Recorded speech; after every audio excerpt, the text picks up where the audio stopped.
दोस्तों तो स्वागत है आपका स्ट्रगल स्टडी एकेडमी में।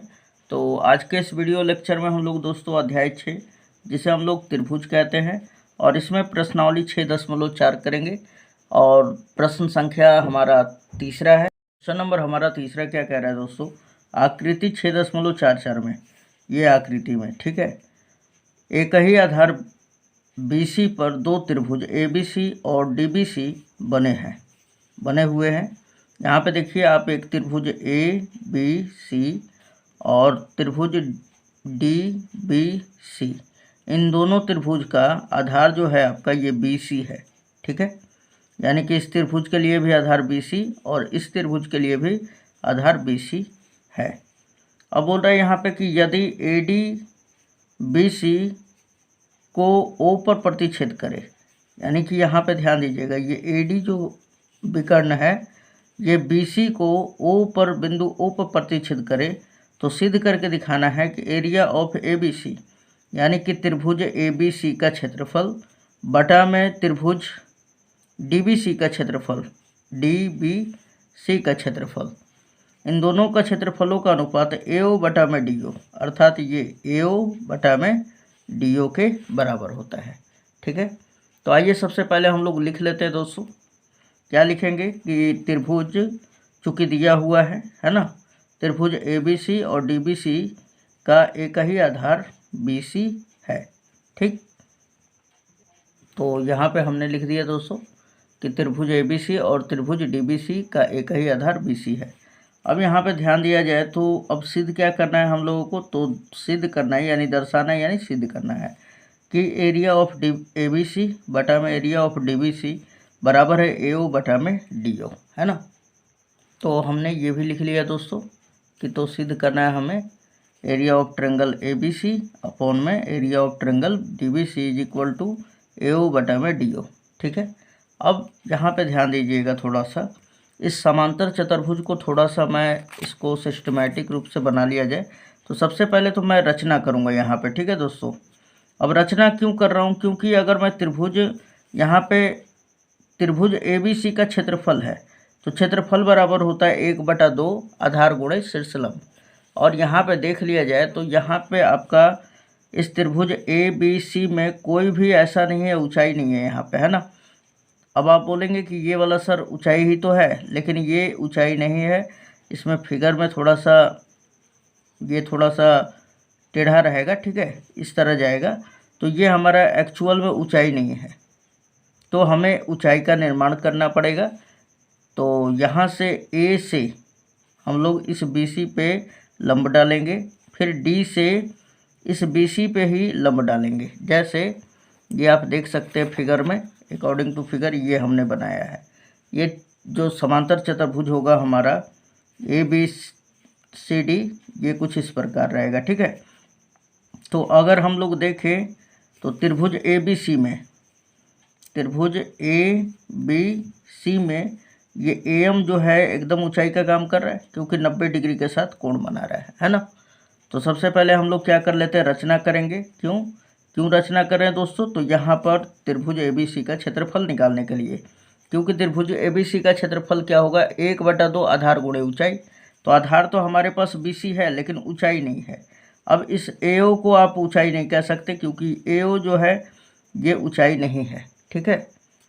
तो हमने क्या किया कि A से AM लंब BC तथा D से DN लंब यानी ये DN लंब BC खींचा, है ना। तो यहाँ पे आप डाल लेंगे रचना।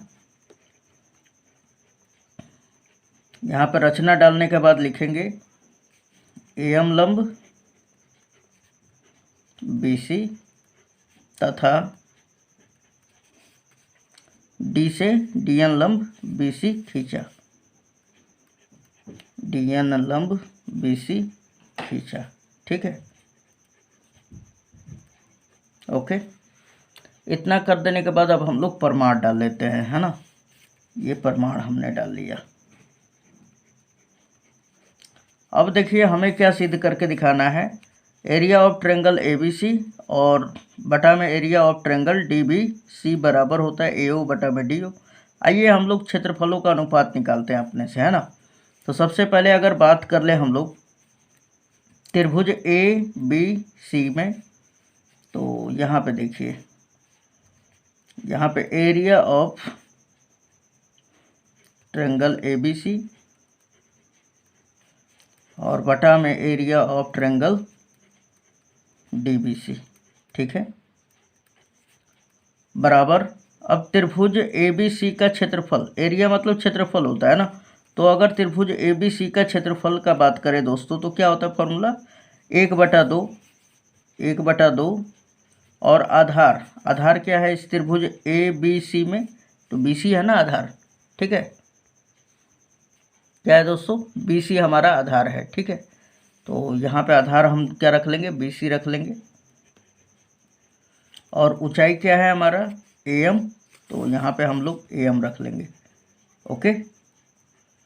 और बटा में, अब इस त्रिभुज डी बी सी के बारे में हम लोग बात कर ले थोड़ा सा, तो ये देखिए डी बी सी। अब अगर मैं इसको थोड़ा सा इस तरह आपको घुमा के दिखाऊं, तो इसमें देखिए आधार क्या हो जाएगा, ये बी सी हो जाएगा ना, और ऊंचाई क्या हो जाएगा, डी एन हो जाएगा, ठीक है। तो आप इस तरह भी देख सकते हैं, यहाँ पे लिखेंगे 1/2 और आधार बी सी ही हो जाएगा, और ऊंचाई क्या हो जाएगा हमारा, डी एन हो जाएगा, ठीक है दोस्तों, ये डी एन। अब देखिए यहाँ से 1/2 कट गया, बी सी से बी सी कट गया। अब देखा जाए तो यहाँ पे आ गया area of triangle A B C और बटा में area of triangle D B C, है ना, बराबर क्या है, ए एम बटा में डी एन, ए एम बटा में डी एन आ गया। लेकिन हमें क्या सिद्ध करना है दोस्तों, हमें तो सिद्ध करना है ए ओ बटा में डी ओ ना, लेकिन हमने क्या ले आया, ए एम बटा में डी एन, तो इसे इक्वेशन नंबर फर्स्ट मान के और यहीं पे छोड़ देते हैं। अब ए एम बटा में डी एन के जगह पे ए ओ बटा में डी ओ लाना है, तो उसके लिए अब यहाँ पे ध्यान दीजिएगा, अगर हम लोग इस त्रिभुज का बात करें और इस त्रिभुज का, तो ये दोनों त्रिभुज को हम लोग समरूप दिखा देते हैं, है ना। तो यहाँ पे बात करेंगे अब त्रिभुज ए ओ एम में, है ना, तो पुनः त्रिभुज ए ओ एम और दूसरा त्रिभुज कौन सा ले रहे हैं, डी ओ एन में, है ना, डी ओ एन में। अब देखा जाए दोस्तों, तो यहाँ पे देखिए, अब ये वाला कोण बराबर होगा, क्यों, क्योंकि शीर्षाभिमुख कोण है, ठीक है। तो इसका नाम देंगे कोण ए ओ एम, कोण ए ओ एम बराबर है कोण डी ओ एन के, डी ओ एन के। अब ये क्यों बराबर है, क्योंकि शीर्षाभिमुख कोण है ना, शीर्षाभिमुख कोण है, इतना लिख देना है आपको। उसके बाद अब आप यहाँ पे देखिए कि एम लंब क्या है, सॉरी यम बराबर कोण यन है, क्यों, क्योंकि 90 डिग्री है। यहाँ पे लिख देंगे हम लोग कोण यम बराबर कोण यन है, क्यों है, क्योंकि प्रत्येक कोण 90 डिग्री है। अब देखा जाए तो दो कोण बराबर हो गया, तो समरूपता वाला लग जाएगा, है ना। यहाँ पर बोलेंगे इसलिए एंगल समरूपता से, यानी कोण समरूपता से दोनों त्रिभुज क्या हो जाएगा, समरूप हो जाएगा, यानी कि त्रिभुज ए ओ एम समरूप होगा त्रिभुज डी ओ एन के। अच्छा, जब दो त्रिभुज समरूप हो जाते हैं दोस्तों, तो आपको पता होगा कि इसके संगत भुजाएं समानुपाती हो जाती है ना, यानी कि ए एम बटा में डी एन बराबर होगा इस त्रिभुज का ए ओ बटा में इस त्रिभुज का डी ओ के, है ना। तो आइए लिख लेते हैं हम लोग, ए एम बटा में डी एन बराबर होगा ए ओ बटा में डी ओ के। अब देखिए हमने सिद्ध कर दिया कि ए एम बटा में डी एन जो है ए ओ बटा डी ओ के बराबर है। अब इस वैल्यू को उठाकर समीकरण 1 में रख देंगे हम लोग, है ना। समीकरण 1 में ए एम बटा में डी एन के जगह पे क्या रख देंगे, ए ओ बटा में डी ओ, यहाँ पर लिख देंगे। इसलिए समीकरण 1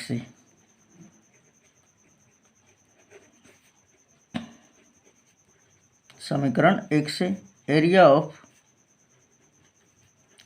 ऑफ ट्रायंगल ABC था और बटा में area of triangle DBC।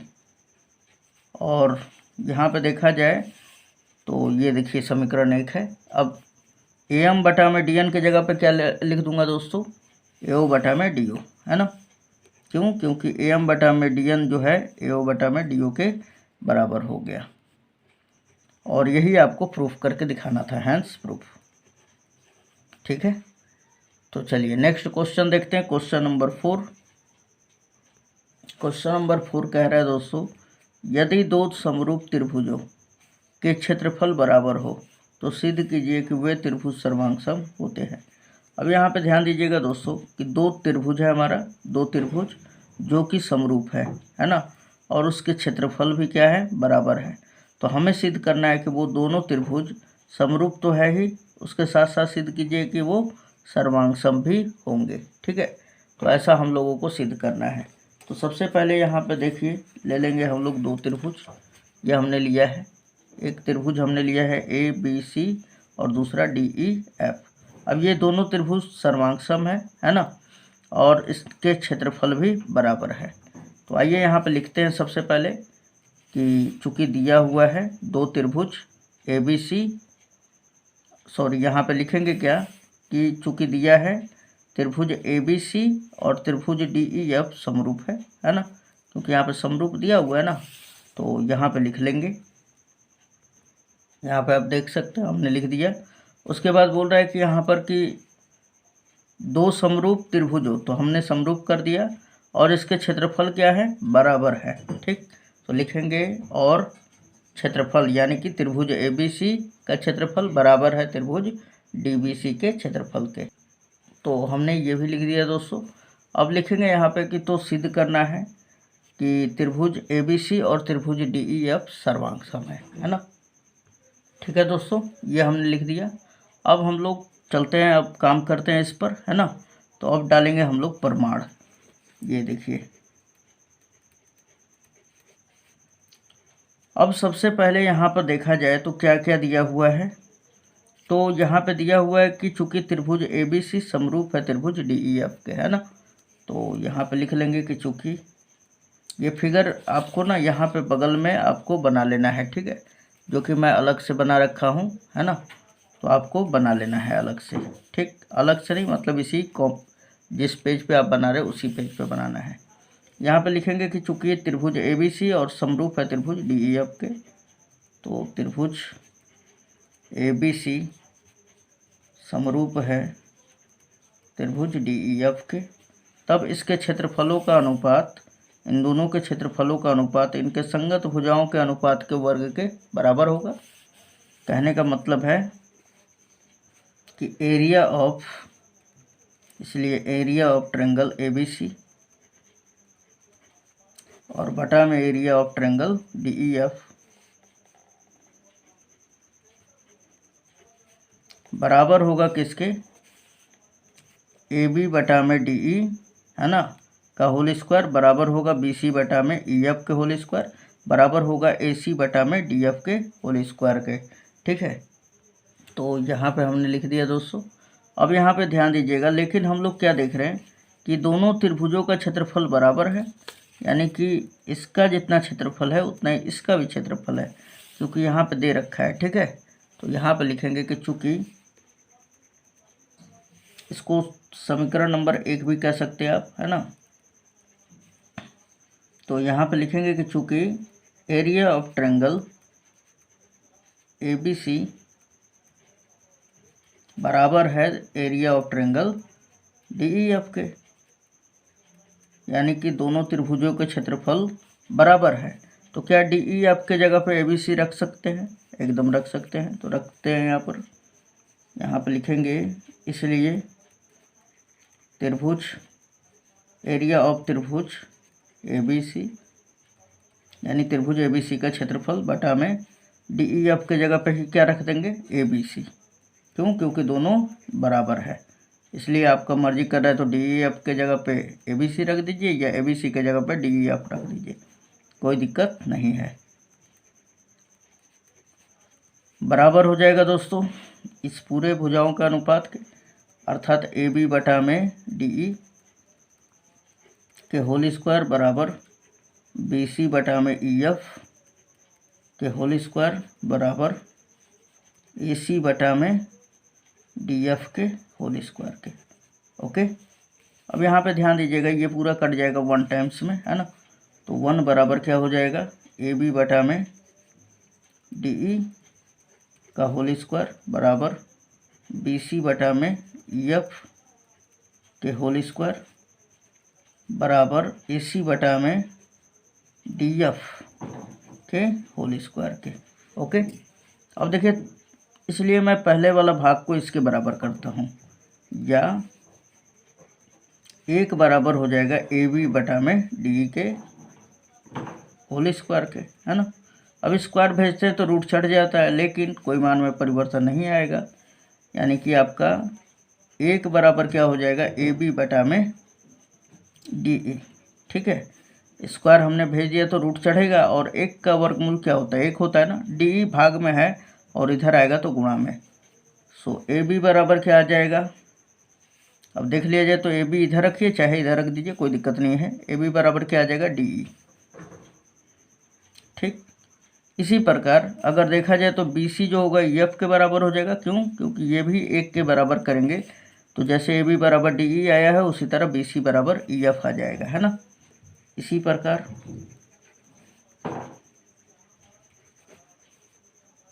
B C बराबर क्या हो जाएगा दोस्तों, ई एफ, और ए सी बराबर क्या हो जाएगा, ए सी बराबर डी एफ हो जाएगा। ठीक है, अब बात कर लेते हैं दोनों त्रिभुज में, है ना, क्योंकि हमें क्या सिद्ध करना है, यहाँ पे देखिए क्या सिद्ध करना है, दोनों त्रिभुज सर्वांग है। देखा जाए तो तीनों भुजाएं हमने बराबर कर दिया है ना। तो यहाँ पे बोल सकते हैं आप, इसलिए त्रिभुज ए बी सी और त्रिभुज डी ई एफ में ए बी बराबर डी ई और बी सी बराबर ई एफ, है ना, ई एफ, और आगे भी ले लेंगे दोस्तों, ये आप देख सकते हैं, यहाँ पर मैं ले रहा हूँ। और फिर क्या दिया हुआ है, ए सी बराबर डी एफ, ए सी बराबर डी एफ, है ना। अब देखा जाए तो ये कहाँ से आया है तीनों, तो यहाँ पर लिख देंगे कि ऊपर सिद्ध है, ऊपर सिद्ध है। अब देखा जाए तो साइड साइड साइड नियम लग जाएगा ना, साइड साइड साइड सर्वांग समता से।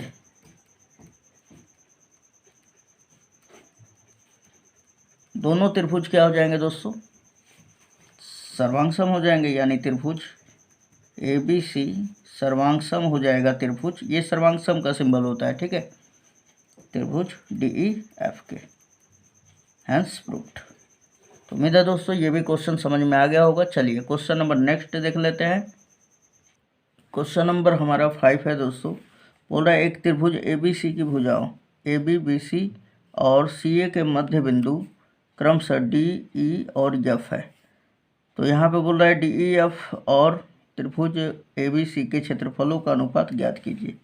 जैसे यहाँ पे अभी मैं एग्जाम्पल के तौर पे यहाँ पे ले लेता हूँ। मान लिया कि यही त्रिभुज ए बी सी है ना, जिसकी भुजाएं ए बी बी सी और सी ए, यानी ए बी बी सी और सी ए का मध्य बिंदु, यहाँ पर मध्य बिंदु बोला है ना, के मध्य बिंदु डी ई और एफ है। यहाँ पे मान लिया कि डी है, यहाँ पे ई है और यहाँ पे एफ है। तो यहाँ पे बोल रहा है डी ई एफ, यानी कि अब इसको मिलाना भी पड़ेगा आपको, है ना।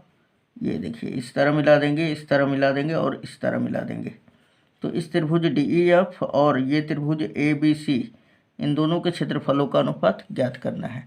तो ये फिगर जो है दोस्तों यहाँ पे मैंने बना दिया है साफ सुथरा, ठीक है, ओके। तो अब आज ये यहाँ पर सबसे पहले लिख लेते हैं कि क्या क्या लिखेंगे हम लोग। तो यहाँ पे लिखेंगे कि त्रिभुज ए बी सी में, है ना, चूँकि दिया हुआ है यहाँ पे लगाते हैं अब हम लोग। तो ये भी हमने लिख दिया कि चूँकि दिया है त्रिभुज ए बी सी में भुजाओं AB, BC और CA के मध्य बिंदु क्रमशः D, E और F है। तो यहाँ पे लिख दिया हमने।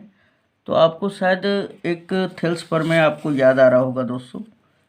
जब D AB का मध्य बिंदु है और E जो F जो है इस AC का मध्य बिंदु है, तो यानी कि इन दोनों को मिलाने वाली जो रेखा खंड है वो BC भुजा के समांतर होगी, है ना, थेल्स प्रमेय के अनुसार।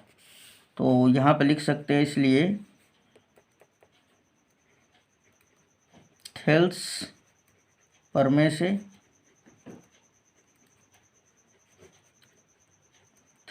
से हमें यहाँ पे ज्ञात करना है दोस्तों DEF और त्रिभुज ABC के क्षेत्रफलों का अनुपात, है ना। इसलिए यहाँ पे सिद्ध करने नहीं लिखेंगे, यहाँ पे चूंकि ज्ञात करना है हम लोगों को, राइट। यहाँ पे बोलता सिद्ध कीजिए तब करते हैं हम लोग। तो क्या हो जाएगा दोस्तों, जब DAB का मध्य बिंदु और FAC का मध्य बिंदु, तब DF क्या हो जाएगा, BC के समांतर हो जाएगा। यहाँ पे ध्यान दीजिएगा, DF समांतर BC। उसी प्रकार यहाँ पे देखिए, अगर यहाँ पे देखा जाए तो इस भुजा का मध्य बिंदु D है और इस भुजा का E है ना। तो DE जो है किसके समांतर हो जाएगा, AC के। तो हम लोग यहाँ पे ये भी कह सकते हैं DE समांतर AC, तथा अब इसी प्रकार अगर हम लोग देख ले तो EF जो होगा इस AB के भी समांतर होगा, है ना, तथा EF समांतर AB भी होगा, है ना। कहने का मतलब है दोस्तों कि जब सब एक दूसरे के समांतर हो गए, तो यहाँ पे ध्यान दीजिएगा, फिर से ध्यान दीजिएगा इस पे कि ये DF जो है इस BC के समांतर है, तो क्या ये BE के भी समांतर होगा, एकदम होगा। और जब ये समांतर होगा तो ये क्या हो जाएगा, अब आगे यहाँ पे भी देख लिया जाए, जब EF जो है इस AB के समांतर है तो ये DB के भी समांतर होगा। तो कहने का मतलब है कि DBEF एक समांतर चतुर्भुज होगा। उसी प्रकार DECF भी एक समांतर चतुर्भुज होगा। क्यों, क्योंकि DF जो है इस BC के समांतर है तो EC के भी समांतर होगा, है ना। और उसी प्रकार DE जो है जब इस AC के समांतर होगा तो CF के भी समांतर होगा, ठीक है। तो हमने क्या बताया पहले, DBEF एक समांतर चतुर्भुज, और इसी प्रकार DECF भी एक समांतर चतुर्भुज। उसी प्रकार ADEF भी समांतर चतुर्भुज। और आप जानते हैं कि समांतर चतुर्भुज के सम्मुख कोण आपस में बराबर होते हैं और सम्मुख भुजाएं भी बराबर होती है ना। ये देखिए, तो कोण B जो होगा, यानी कि समांतर चतुर्भुज DBEF में ये वाला कोण B कोण F के बराबर हो जाएगा, है ना। और कोण D जो है ये कोण C के बराबर हो जाएगा। क्यों, क्योंकि समांतर चतुर्भुज DECF के सम्मुख कोण है, ठीक है। और कोण A किसके बराबर हो जाएगा दोस्तों, कोण E के बराबर हो जाएगा। समझ में आया। तो यहाँ पे हम लोग सबसे पहले लिखेंगे कि DBEF और कौन सा DECF और चतुर्भुज ADEF समांतर चतुर्भुज है। तो हमने यहाँ पे वही लिख दिया दोस्तों। तब DBEF, DECF और ADEF एक समांतर चतुर्भुज है, और जब समांतर चतुर्भुज है तो इसके सम्मुख कोण आपस में बराबर हो जाएंगे, यानी कोण B बराबर, यहाँ पे लिखिए कोण A बराबर कोण E, है ना। इसलिए कोण A बराबर कोण E, राइट। कोण देखा जाए यहाँ पे तो कोण B जो होगा कोण F के बराबर हो जाएगा, है ना। कोण B बराबर कोण F, राइट। और कोण D जो है किसके बराबर होगा, कोण C के। कोण C बराबर कोण F, राइट। अब यहाँ पे बात कर लेते हैं दोनों त्रिभुज का, त्रिभुज DEF और त्रिभुज ABC में। अब देखिए यहाँ पे बोला है ना कि पहले DEF का क्षेत्रफल और फिर बाद में ABC, इसलिए हम इसी क्रम में ले रहे हैं। पहले छोटा त्रिभुज लेंगे फिर बड़ा त्रिभुज, ठीक है। तो यहाँ पे बात कर देंगे, इसलिए त्रिभुज DEF और त्रिभुज ABC में, है ना। कोण A बराबर क्या हो जाएगा दोस्तों, कोण E, और कोण B बराबर कोण F, और कोण C बराबर, सॉरी दोस्तों, कोण B बराबर क्या है, तो कोण B यहाँ पे है कोण F के बराबर, कोण D जो है कोण C के बराबर, है ना। कोण C बराबर कोण D है, कोण C बराबर कोण D। अब ये कहाँ है, तो ऊपर सिद्ध हमने कर दिया है ना, ऊपर सिद्ध है। अब यहाँ पे जब तीनों कोण बराबर हो गए तो दो कोण भी अगर बराबर हो जाते हैं ना तो एंगल समरूपता लग जाता है ना, एंगल समरूपता से दोनों त्रिभुज क्या हो जाएंगे दोस्तों, त्रिभुज DEF समरूप हो जाएगा त्रिभुज ABC के। अच्छा, ये दोनों त्रिभुज समरूप हो जाएंगे तो इसके क्षेत्रफलों का अनुपात यानी एरिया ऑफ ट्रायंगल DEF बटा में एरिया ऑफ ट्रायंगल ABC, इन दोनों के क्षेत्रफलों का अनुपात इसके संगत भुजाओं के अनुपात के बराबर हो जाएगा, है ना। यानी इस त्रिभुज का, छोटे त्रिभुज का हमारा DF भुजा और इस त्रिभुज ABC का भुजा BC, इन दोनों का अनुपात का वर्ग हो जाएगा, यानी DF बटा में BC का होल स्क्वायर। अब देखा जाए यहाँ पे दोस्तों थोड़ा सा, अगर हम लोग यहाँ पे थोड़ा सा ध्यान दे दें तो जो DF होगा, E जो है इस BC का मध्य बिंदु है, तो कहने का मतलब है कि BE जो होगा इस पूरे BC का क्या होगा, पूरे BC का दोगुने के बराबर होगा ना। तो यहाँ पे लिख सकते हैं या करके, यहाँ पे बोलेंगे कि या करके यहाँ पे लिख दे रहे हैं, ठीक है, डायरेक्टली। तो एरिया ऑफ ट्रायंगल DEF और बटा में एरिया ऑफ ट्रायंगल ABC बराबर होगा DF क्या है दोस्तों, तो DF तो ऐसे ही हमको लिख लेना है ना। और BC के जगह पे क्या लिख देंगे, 2BE। और ये कैसे हुआ, तो यहाँ पे रीजन देना पड़ेगा कि E जो है इस BC का मध्य बिंदु है, ठीक है। यहाँ पे बोल देंगे आप कि चूँकि E BC का मध्य बिंदु है,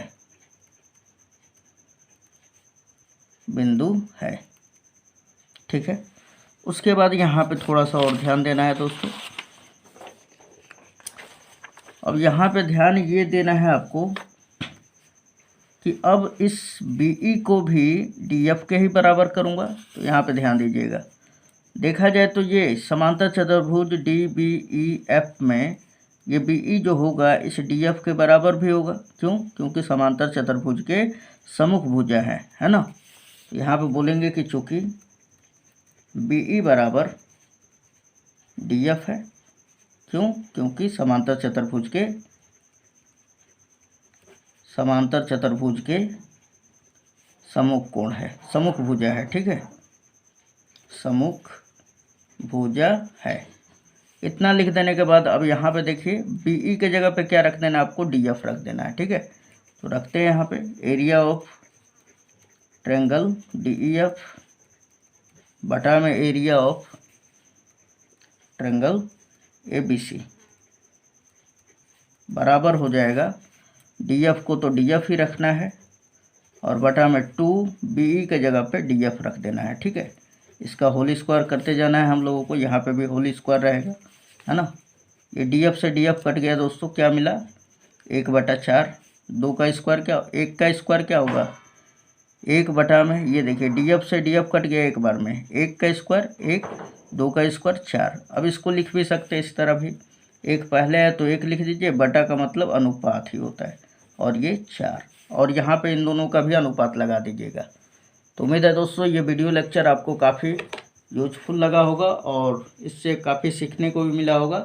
अगर आप अदर वीडियो देखना चाहते हैं तो डिस्क्रिप्शन में लिंक दिया हुआ है, उस पर क्लिक कर लीजिए, ठीक है। अगर आप हमारे चैनल पर नए हैं तो सब्सक्राइब करके चैनल को बेल आइकन हिट कर दीजिए, है ना, ऑल पे क्लिक कर दीजिएगा, ताकि मैं वीडियो अगर यहाँ से प्रोवाइड करूँ तो आप तक पहुँच जाए। तो मिलते हैं नेक्स्ट वीडियो में। धन्यवाद।